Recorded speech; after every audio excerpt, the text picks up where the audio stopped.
에브라임이여 내가 어찌 너를 놓겠느냐. 이스라엘이여 내가 어찌 너를 버리겠느냐. 내가 어찌 너를 아두마같이 놓겠느냐. 어찌 너를 스보임같이 두겠느냐. 내 마음이 내 속에서 돌이켜 나의 긍휼이 온전히 불붙듯 하도다.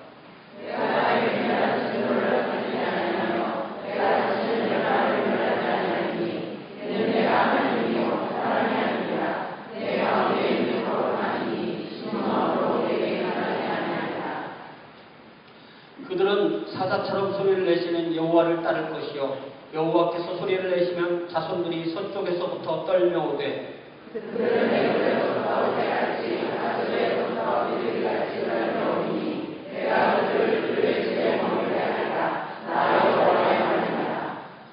함께 있습니다. 에브라임은 거짓으로 이스라엘 족속은 속임수로 나를 에워쌌고 유다는 하나님 곧 신실하시고 거룩하신 자에게 대하여 정함이 없도다. 자리에 앉으시기 바랍니다. 성경의 주인공은 누굽니까? 성경의 주인공은 저와 여러분이 아니라 사람이 아니라 하나님이십니다. 성경은 신실하신 하나님이 신실하지 못한 인간을 부르셔서 당신의 왕국을 만들어 가시는 이야기가 바로 성경의 이야기입니다. 그래서 굳이 말하자면 성경이라는 드라마의 주인공은 삼위일체 하나님이신 성부 하나님, 성자 하나님, 성령 하나님이 주인공이신데 우리 드라마 보면 주인공만 있나요? 조연도 있죠. 조연 배우가 아주 아름답게 이야기를 만들어냈는데 그 조연이 바로 인간입니다. 그런데 성부, 성자, 성령 하나님은 창세기부터 계시록까지 계속 나오세요. 근데 사람은 조연인 사람들은 그때그때 그 시대마다 보내시는 사람들이 나와서 자기 인생이라는 그 연기를 하고 또 들어가게 됩니다. 그래서 창세기부터 아담부터 시작해서 아담 하와부터 시작해서 계속 등장인물이 이렇게 계속 바뀝니다. 근데 성경에 등장하는 인물들은 대단해 보이는 사람이라 할지라도 사실은 저와 여러분과 같은 사람이고 그래서 역시 신실하지 못한 사람들입니다. 성경에 보면 구약성경에 보면 이 오류가 그 사람의 죄가 드러나지 않는 사람들이 몇몇 있는데 그 대표적인 사람이 바로 창세기 요셉과 또 다니엘을 기록한 예언자 다니엘입니다. 그렇다고 해서 그 사람들이 죄인이 아니라거나 그들이 하나님처럼 신실했다는 것은 결코 아닙니다. 하물며 우리가 성경에서 많이 이야기를 듣고 있는 노아라든지 아브라함이라든지 다윗이라든지 아주 그 유명한 사람들도 그들의 삶이 성경에 보면 얼마나 그들이 하나님 앞에 신실하지 못했는지에 대해서 아주 적나라하게 기록하고 있습니다. 신약 성경에 나오는 인물들도 자신들이 나중에 주님의 사도가 되었음에도 주님께 막 처음 불렸을 때 그들이 얼마나 주님 앞에서 우리가 똑같은 사람들이었고 신실하지 못한 사람들인지에 대해서 아주 자세하게 기록하고 있고 그래서 우리가 그들과 우리를 비교해 볼 때 전혀 우리보다 나을 것이 없다는 사실을 우리는 알게 됩니다.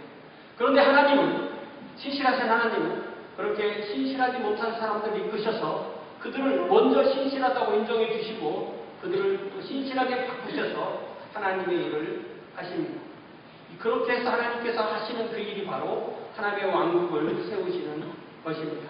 구약에서는 하나님께서 이스라엘을 택하셔서 그들을 제사장 나라로 삼으시고 그들을 통해서 온 세상을 구원하시려는 계획을 진행하고 계시는 것이 바로 구약 이야기입니다. 그런데 우리가 이 호세아를 통해서 참 참담할 정도로 그 현실을 보고 있듯이 하나님은 신실하시지만 하나님 앞에 이스라엘은 결코 신실하지 못했습니다.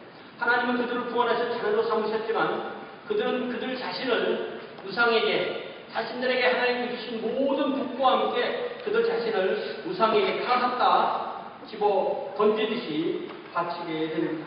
이 우리가 요즘 나누는 이 호세에 나오는 이 이야기가 그 정당한 실상을 드러내고 있는 것입니다. 자, 여기서 우리가 가질 수 있는 질문은 바로 이겁니다. 신실하신 하나님은 신실하지 못한 인간들 때문에 하나님이 하시고자 하시는 그 일을 못하신다는 말입니까? 이것입니다. 그렇지 않죠. 그렇다면 하나님이 아니시고 하나님이 아니시겠죠. 하나님은 신실하지 못한 사람은 심판하셔도 그 가운데서 신실하게 주님을 따르는 사람들을 남겨두십니다. 그것을 성경에서는 남은 자들이라고 해요. 우리가 주님 앞에 나와 있는 여러분과 제가 바로 그 남은 자들입니다. 그래서 북왕국 이스라엘은 아시리아에 망하고 남왕국 유다는 바벨로니아에 망했지만 그 포로지에서라도 하나님은 사람을 남겨두시고 그들을 부르셔서 하나님의 왕국을 다시 세우고 그들의 후손을 통하여서 예수를 보내시고 예수님이 사도들을 부르시고 사도들이 온 세상의 교회를 세워서 저와 여러분이 바로 주님의 왕국의 백성이 되고 주님의 자녀가 되는 것입니다. 오늘 우리가 이 호세아 11장의 뒷부분 8절부터 12절 말씀을 통해서 이 신실하신 하나님이 불신실한 이스라엘을 신실하게 사랑하시는 모습을 통해서 하나님이 가지고 있는 긍휼, 우리 교회 찬양팀 이름이 뭐예요? 헤세드. 이 헤세드가 바로 히브리어로 긍휼이라는 말, 사랑이라는 말. 결코 떨어지지 않는 사랑을 말합니다. 결코 실패하지 않는 사랑, 결코 포기하지 않는 사랑, 그 사랑을 우리는 이 말씀을 통해서 배울 수가 있습니다. 8절에 보니까 하나님께서는 이스라엘을, 에브라임을 이 아드마와 스보임에게 비교합니다. 이 아드마와 스보임이라는 도시는 창세기에 아브라함의 시대에 하나님께서 소돔과 고모라를 멸하실 때 그때 함께 멸망한 도시가 총 5개인데 그 중에 2 도시가 바로 이 아드마와 스보임이라는 도시입니다.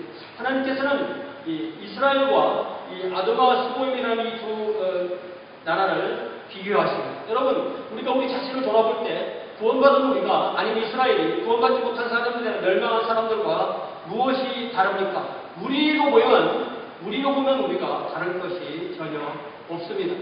사실은 다르다는 것은 우리가 세상 사람과 다르다는 것은 단 한 가지인데 그것은 바로 하나님께서 하나님의 주권으로 저와 여러분을 그리고 이스라엘을 선택하셨다는 것입니다. 하나님의 택함이 없다면 우리는 세상 사람들과 똑같은 것입니다. 이스라엘이나 저나 여러분이나 하나님의 택하심을 받아서 온전히 하나님의 전적인 주권에 의해서 하나님의 왕국에 참여하게 된 것입니다.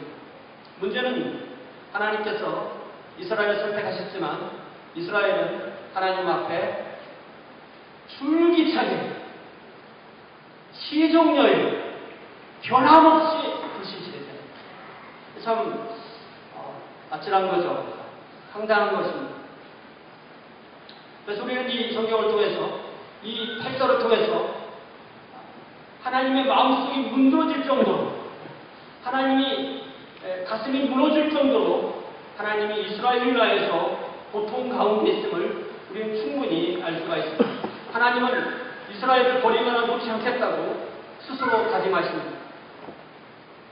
분명히 아드마와 스보임이나 소돔과 고모라는 망했지만 이스라엘아 에브라임아 내가 너를 어찌 놓겠느냐 내가 너를 어찌 버리겠냐고 하나님께서 말씀하셨지만 우리는 이 호세아가 끝나면서 이스라엘이 멸망했다는 사실을 우리는 알 수 있습니다. 그러므로 하나님은 하나님의 자녀들이 죄를 범하고 하나님을 떠나갈 때 그냥 두시는 하나님이 아니라 그들을 징계하시고 심판하시는 과정에서 그들의 수를 줄여서 그 남은 자로 하나님의 일을 하시는 것을 알 수가 있습니다. 하나님께서는 내 마음이 내 속에서 돌이켜 나의 긍휼이 온전히 불붙듯 하도다라고 말씀하신 것처럼 그 하나님의 그 긍휼이 그 사랑이 없었다면 이스라엘은 소돔과 고모라처럼 완전히 멸망하고 말았을 것입니다. 그러나 하나님은 그 심판의 과정에서도 남은 자를 남기셔서 하나님의 일을 이루시는 것입니다. 신실하지 못한 우리를 붙드시는 신실하신 하나님이 긍휼이 있으시기에 저와 여러분이 멸망하지 않고 오늘 여기까지 왔다는 사실을 우리는 알 수가 있습니다. 그래서 긍휼의 하나님은 9절에서 이렇게 일방적으로 선언하십니다. 내가 나의 맹렬한 진노를 나타내지 아니하며 내가 다시는 에브라임을 멸하지 아니하리라. 난 하나님이잖아. 난 사람이 아니잖아. 이렇게 말씀하시는 거죠. 하나님께 말씀하시는 거예요. 내가 사람이라면 너희들은 똑같겠지만 나는 사람이 아니고 하나님이기 때문에 너희 가운데 있는 거룩한 자이기 때문에 진노함으로 너에게 임하지 않겠다고 그렇게 말씀하십니다. 스스로 다짐하시면서 이스라엘에게 선언하시는 것입니다. 내가 하나님이요 사람이 아니다. 거룩하신 하나님이시기 때문에 이스라엘 가운데 계시는 거룩하신 하나님이기 때문에 진노함으로 그들에게 임하지 아니하겠다고 다짐하시고 선언하십니다. 사랑하는 성도는 하나님은 기계도 아니시고 하나님은 원리도 아니시고 하나님은 인격을 가지신 하나님이십니다. 인격이라는 말은 지식과 독자적인 존재가 지식과 감정과 정의가 있어서 독자적으로 행동할 수 있을 때 인격을 가졌다고 말합니다. 자, 그런데 우리가 인격이라는 말 안에는 사람인 이 person이라는 말이 들어있기 때문에 personality, person이라는 말이 들어있기 때문에 우리가 사람이 인격을 가지고 있다는 말은 잘 이해가 되는데 하나님이 인격을 가지고 있다 그러면 하나님을 사람처럼 이해합니다. 그죠? 하나님의 인격 그렇게 말하니까. 그러나 사실 조금만 더 생각해보면 우리의 인격을 만드신 분이 하나님이시기 때문에 하나님께서 하나님의 성품을 나누어 주셨기 때문에 우리가 인격을 가지고 있다는 사실을 알 수가 있습니다. 다만 다른 점은 하나님은 완전하신 인격을 가지시고 있지만 우리는 불완전한 인격이고 하나님은 신실하신 인격을 가지고 있지만 우리는 신실하지 못한 인격이고 하나님은 완전하신 창조주 하나님이시지만 우리는 불완전한 피조물이라는 사실을 알 수가 있어요. 더 나아가서 하나님은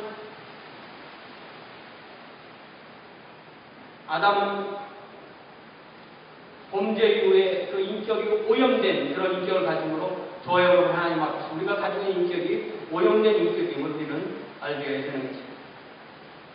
하나님은 그런데 그 인격을 가지고 있는 그 하나님께서 이스라엘 향해서 진노와 멸망으로 다시는 그들을 대하지 않겠다고 스스로 말씀하십니다. 나는 하나님이야. 나는 사람이 아니야. 이렇게 말씀하십니다. 거룩하기 때문에 진노를 임하지 않겠다고 합니다. 그런데 우리가 조금만 생각해보면 거룩하면 진노하는 거죠. 이 말씀은 뭐라고 말씀하세요? 거룩하기 때문에 진노하지 않겠다고 말씀하세요. 뭔가 이 논리에 있어서 거룩하다는 말씀과 이 진노하지 않겠다는 말씀이 사이에 많은 어떤 고리가 빠진 듯한 논리에 있어서 그것을 빼고 말씀하신 듯한 그런 느낌을 우리는 갖게 되는 것입니다. 하나님은 진노하시는 하나님이지만 동일의 긍휼의 하나님이기 때문에 용서하지 않는다는 것입니다. 그러나 진노의 하나님이시지만 거룩하신 하나님이시지만 죄를 그냥 둘 수는 없는 거죠. 거룩하신 하나님이기 때문에 진노하셔야 되는데 긍휼의 하나님이기 때문에 진노하지 않는다. 이렇게 해야 우리가 이해가 되고 말이 앞뒤가 맞습니다. 많은 부분을 우리가 생략하고 하신 말씀이라고 할 수가 있죠. 그렇다면 우리는 이 하나님의 사랑을 여기서 무엇을 깨달았느냐면 하나님은 우리를 진노하지 않으실 때 우리에게 사랑을 나타내실 때 하나님이 사랑하시기 때문에 사랑하는 쪽이 손해보는 거예요. 여러분 더 사랑하는 쪽이 손해보는 거예요. 아세요? 사랑을 해보셨어요? 사랑하는 쪽이 지는 겁니다. 사랑하는 쪽이 속는 것입니다. 사랑하는 쪽이 기다리는 것입니다. 사랑하는 쪽이 내어주시는 것입니다. 성경은 이렇게 하나님께서 우리를 사랑하시기 때문에 저와 여러분과 온 세상을 사랑하시기 때문에 하나님 쪽에서 손해보시고 하나님과 동등한 하나님과 똑같은 하나님과 등가의 생명이신 독생자의 생명을 희생제물로 내어주시고 우리를 사랑하셨다는 그러니까 하나님은 거룩하신 하나님이기 때문에 우리의 죄에 대해서 하나님 당신의 생명과 같은 하나님의 독생자에게 그 죄를 인하여 진노하심으로 우리를 벌하지 않으시고 우리를 그 사랑으로 구원하셨다는 이야기가 성경의 이야기 아닙니까? 그래서 로마서 5장 8절에 보니까 우리가 아직 죄인 되었을 때 그리스도께서 우리를 위하여 죽으심으로 하나님께서 우리에게 향한 그의 사랑을 확증하셨다고 말씀하십니다. 요한일서 4장 9절에서는 하나님의 사랑이 우리에게 이렇게 나타나신 바 되었으니 하나님이 자기의 독생자를 세상에 보내심은 그로 말미암아 우리를 살리려 하심이라. 사랑은 여기 있으니 우리가 하나님을 사랑하는 것이 아니요 하나님이 우리를 사랑하사 우리 죄를 속하기 위하여 화목제물로 그 아들을 보내셨습니다. 이렇게 말씀하고 있지 않습니까? 하나님의 사랑은 그렇기 때문에 얼핏 보면 손해보는 사랑입니다. 버리는 사랑입니다. 주는 사랑입니다. 잘못은 인간이 하고 그 죽음은 당신의 독생자가 당하는 그런 사랑이 있는 것입니다. 그렇게 우리를 사랑하시는 성부 하나님이십니다.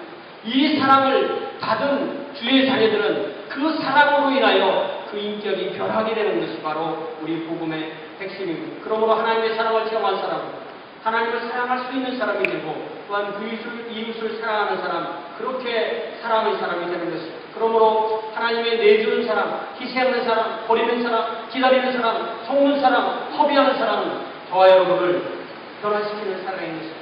이 사랑이 불신실한 우리를 신실하게 만드시는 그런 하나님의 사랑인 것입니다. 이 사랑을 받은 사람은 그가 진정한 하나님의 사랑을 받았다는 것을 위로는 하나님을 사랑하고 옆으로는 이웃을 사랑함으로 드러내게 되는 것입니다. 그러므로 성경의 이야기는 어떻게 보면 참 아픈 사랑의 이야기고 지난 사랑의 이야기고 우리가 교회에 오면 주님의 사랑 이야기를 했지만 우리가 늘 우리의 시선을 주님의 십자가에 대하게 되는 것은 바로 십자가 그곳이 하나님의 사랑이 우리에게 드러난 자리이기 때문에 그런 것이 아니겠습니까?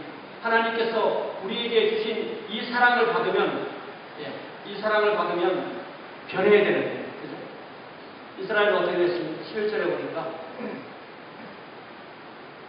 하나님 11절하고 11절하고 11절 잘 보면요. 그들은 사람 타자처럼 소리를 내시는 여호와를 따를 것이라 여호와께 소리를 내시면 자손들이 서쪽에서 떨며 오되. 자, 11절에 보니까 그들은 애굽에서부터 새같이 하나님께서 그들을 사랑하셔도 그들은 이미 하나님을 버리고 애굽으로 간 거예요. 아수로부터 비둘기같이 또 아수로에 가 있는 겁니다. 하나님께서 그들을 지켜주실 것을 기대하지 않고 그들은 자신들의 생명을 아수르에게 의탁하고 애굽에게 의탁하는 거죠. 그럴 때 하나님께서 그들을 사자처럼 소리를 내셔서 그들을 다시 부르겠다고 말씀하십니다. 그러므로 하나님은 이 10절, 11절 말씀에서 당신을 사자처럼 소리를 내시는 분으로 그리고 이스라엘은 연약한 참새 여기 보면은 애것을 새같이 생각하게 되는데 어떤 그 번역은 참새 같다고 되어 있어요. 참새처럼 내지는 비둘기처럼 그렇게 연약한 새들로 묘사하고 있습니다. 여러분 새가 되려면 최소한 독수리나 송골매나 이런 새가 돼야 되는데 하나님께서 보시기에 이스라엘은 그렇게 강력한 새가 아니고 맹금류에 속하는 새가 아니고 참새나 비둘기 같다고 그렇게 말씀하시고 그런 참새나 비둘기를 구원하신 하나님의 자녀로 삼으셨는데 그들은 또 하나님을 버리고 이집트를 의지하러 가고 아수리의 왕을 의지하러 간다고 말씀하십니다. 우상을 섬기듯이 물질을 섬기듯이 이스라엘을 섬기며 하나님을 버리고 그들에게 자신들을 의탁하는 이스라엘이 나타나는 것입니다. 사실은 그 이웃나라가 알고 보면 자기들을 노예로 만들고 그들의 생명을 말살시키는 원수가 될 것을 모르고 그들이 강하다고 그들에게 자신들의 생명을 의탁하는 이 이스라엘의 모습을 보십시오. 하나님은 이스라엘이 하나님의 자손이기 때문에 이집트나 아시리아에게 빼앗기는 것을 그냥 보고 있지 않으시고 그들을 찾아오십니다. 그들을 잃지 않으십니다. 마치 마귀의 소나기에 우리가 스스로 걸려 들어가서 옴싹달싹 못하고 잡혀있을 때 우리가 그곳에서 헤어나올 수 없을 때 우리 주님께서 우리를 다시 불러내서라도 소리를 질러서라도 찾아오시는 하나님의 사랑을 드러내고 있습니다. 그럴 때 하나님께서 사자처럼 포효하시면서 소리를 질러서 이스라엘을 부를 때 그들은 떨며 하나님께로 돌아온다고 그렇게 말씀하셨습니다. 그들은 참 맹금류에 속하는 새가 아니고 새 중에서도 가장 약한 참새나 비둘기인데 살겠다고 찾아간 이집트나 아시아에서 간신히 목숨을 부지하고 있다가 포효하시는 여호와의 소리를 듣고 다시 떨며 하나님께 나오게 되는 것입니다. 이렇게 하나님의 사랑은 여러분 21세에서 어떤 하나님의 사랑을 느꼈어요? 하나님의 사랑 때로는 엄한 사랑 때로는 소리를 질러서라도 자신의 그 자녀를 잃지 않으시는 하나님의 사랑을 다시 한번 깨닫게 되는 것입니다. 그렇게 돌아오면 그들은 바로 그들의 집에 거하게 된다고 말합니다. 여러분 이스라엘이 거할 그들의 집은 어디입니까? 가나안 땅이죠. 너희들이 있을 곳은 이집트가 아니란다. 너희들이 있을 곳은 아시리아가 아니란다. 너희들이 있을 곳이 바로 이곳이란다. 그렇지만 그들의 집이 또한 하나님의 집이고 하나님의 품인 줄 믿습니다. 그러므로 우리는 일주일에 한 번 교회 오지만 교회를 떠나서 집에 갈 때는 목사님 집에 갔다 오게 그렇게 인사하시기 바랍니다. 무만자 한국에는 고등학생들이 하도 학교에 오래 있어가지고 부모님께 학교 갔다 올게 이렇게 인사하는 게 아니라 선생님께 집에 갔다 올게 이런 그거 아세요? 그러니까 우리도 교회에서 갈 때는 집에 갔다 올게 그러세요. 저한테. 그리고 다음 주에 또 오세요. 뭐 교회는 정말 안 그럴지 모르지만 하나님과 우리의 관계는 그렇다는 거예요. 우리가 언제나 어디서 하나님의 품에 거하지만 우리가 주님의 집에 또 우리 집이 주님의 집이니까 내가 여호와의 집에 영원히 거하리라 우리가 선거 때 찬양한 것처럼 우리의 집이 주님의 집이니까 우리가 우리 주님의 집에서 나갈 때 우리 허리에 생명끈이 붙어 있어 주님께 딱 그 끈이 붙어 있고 우리가 우주 유연하듯이 나가서 살다가 다시 올 때 나갈 때 주님 제가 일하러 가요. 주님 제가 출근해요. 제가 가게에 갑니다. 주님 제 살아가는 세상에 나갑니다. 그러나 주님께로 다시 돌아오겠습니다. 어디에 가도 주님께로 끈이 연결되어 있는 그런 주님의 자녀로서 살아야 되는 줄로 믿습니다. 이것이 진정 여호와의 집에 거하는 여호와의 집이 나의 집입니다. 그러니까 우리가 이 예배당을 줬죠. 이거 제가 따져보니까요. 집은 한 사람이 5만 불을 내요. 내 식구가 지금 20만 불이죠. 교회는 따져보니까 한 사람이 10,000불씩 내야만 이걸 줄 수 있는 거예요. 우리가 그만큼 헌신하셨는데 이 집이 여호와의 집이면서 여러분의 집인 줄 믿습니다. 일주일에 한 번 오지만 세상에 나갔다 오겠습니다. 주님 다시 제가 일주일 동안 생명합니다. 그곳에서 하나님을 드러내며 하나님의 사랑을 드러내며 살게 해주십시오. 그렇게 주님 앞에 기도하는 그리하여 주님과 연결된 그 사랑의 줄로 인하여서 다시 한번 주님께서 우리를 잡아당기시면 주님께로 왔다가 또 풀어주시면 다섯 또 일하고 또 돌아오는 그런 주님의 자녀들 그렇게 해서 하나님의 왕국의 시민으로 사는 저와 여러분 될 수 있기를 주님의 복사를 드립니다. 그런데 12절에 보니까 이 이스라엘은 참 안타까운 거죠. 12절에 보니까 하나님이 다시 한탄하시는 거예요. 북왕국 이스라엘이나 남왕국 유다나 매 한 가지라고 한탄하십니다. 거짓과 속임수로 여호와를 삼습다고 했어요. 하나님께서 얼마나 많이 써봤냐면 이 에브라임이 하나님 앞에 오면 다 뭐라고요? 거짓이고 속임수고 또 유다는 거룩하신 나에게 정함이 없도다. 신실하시고 거룩하신 나에게 정함이 없다라고 이렇게 한탄하십니다. 하나님은 신실하시지만 하나님은 성실하시지만 유다는 정함이 없고 표리부동하다고 말씀하십니다. 무슨 말이에요?